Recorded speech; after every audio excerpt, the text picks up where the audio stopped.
Yeah. Young Cali, oh. Yeah. Whoa.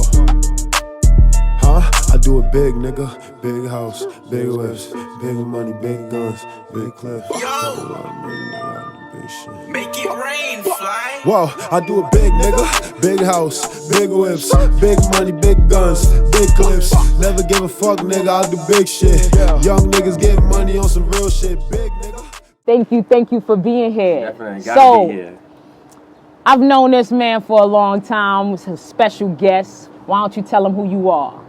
My name is Jomocutz, celebrity barber. I brought Jomo here today because first off, we have a history. We went to school together. Definitely. He's an artist, a fellow artist. He happens to be one who has been able to take his art to the level of business, which a lot of people have a hard time doing. So that's what we're going to discuss today. I used to always try to figure out when I was younger, like how could I take this art and make money off of art, you know?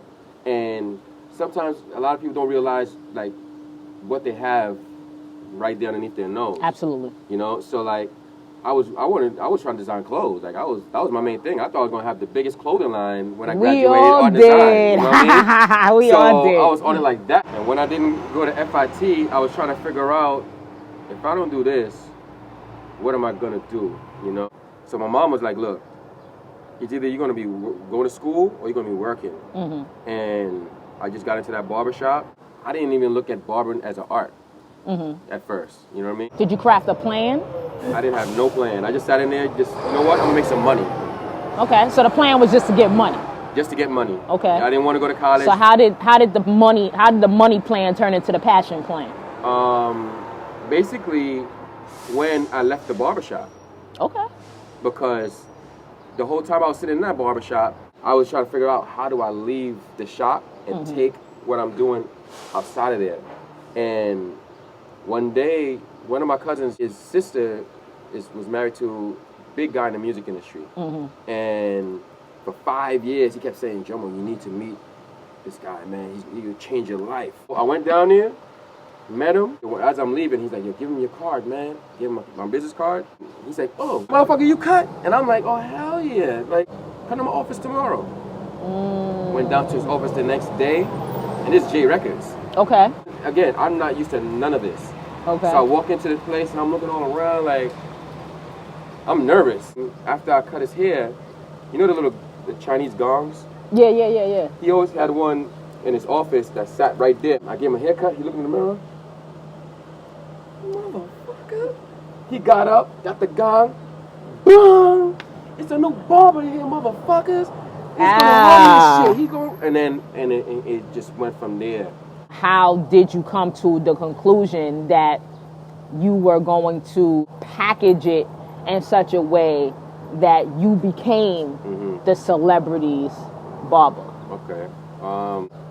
See, the thing is, a lot of us, when we're like, even with black men, like we don't have that structure. You know what I mean? We gauge it by what we see, and that's it. You know what I mean? And I just knew how to hustle. I'm around hustlers all day, every day. It's the New York way. It's the New York way. You know what I mean? Because my thing is, I'm supposed to open a barbershop.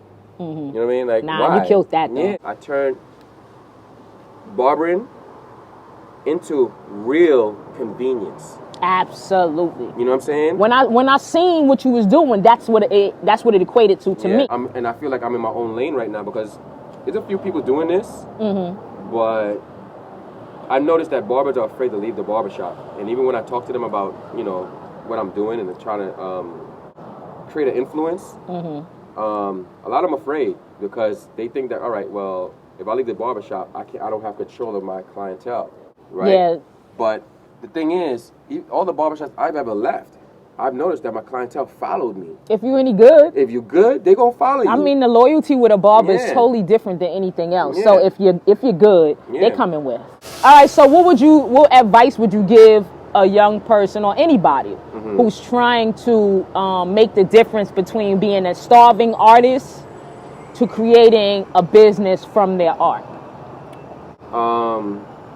Be bold. Don't be afraid. And a lot of people that are watching people and like people that are famous now think that, all right, because they did it this way, that's the only way. There's always a way.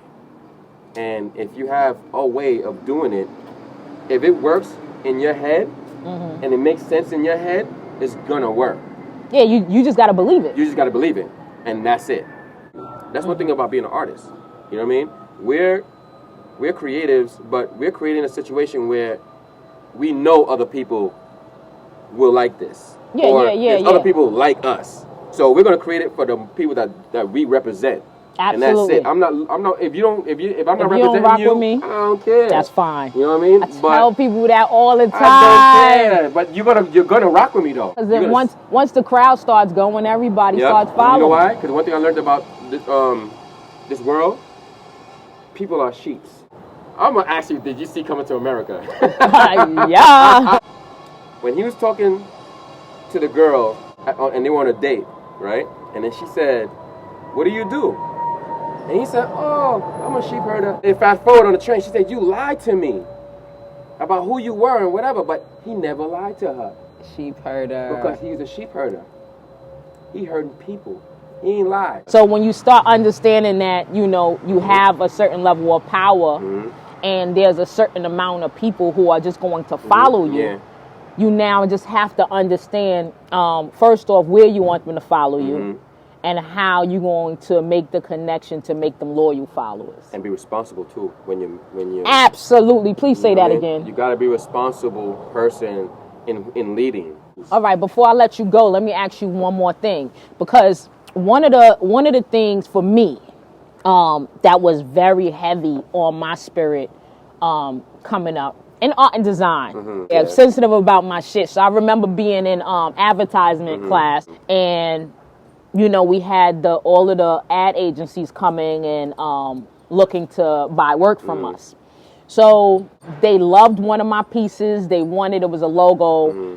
I can't say the name and all of that. They wanted it, and they're like raving about it. And I'll never forget, I'm excited. I'm happy to come home and tell my mom's like, yo, I just sold the logo. And after they told me they loved it and I'm excited, I come back to school and they're asking me to change it. At that very moment, I was so turned off by the business. This is what business represented for me now. Later on in years, I find that I'm faced with the choice of, are you willing to bend to finance your life, or are you going to stick to your creative space and be without? How does one deal with such a struggle within themselves? That fork in the road right there. That's a big fork. It is. I was supposed to go do construction, right? Because I wasn't making no money to support my family. Enough money in the barbershop, because too many barbershops. So I'm like, damn, I need to do something else.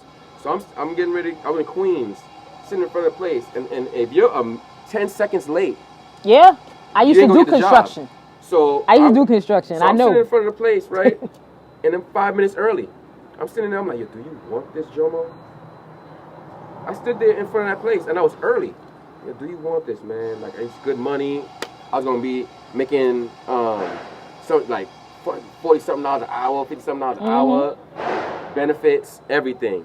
I said to myself, yo, I know I'm gonna be the best barber, dopest barber in this shit. Yo, fuck this. And I walked away. And how long in between that and you actually like picking up and catching on?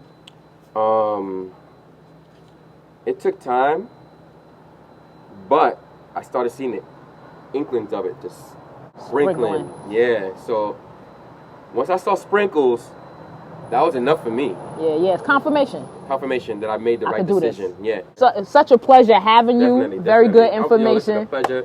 I was so dope. It was so dope when you called me. I was like, oh, listen, when we here. You know what I mean? I appreciate you. You know what I mean?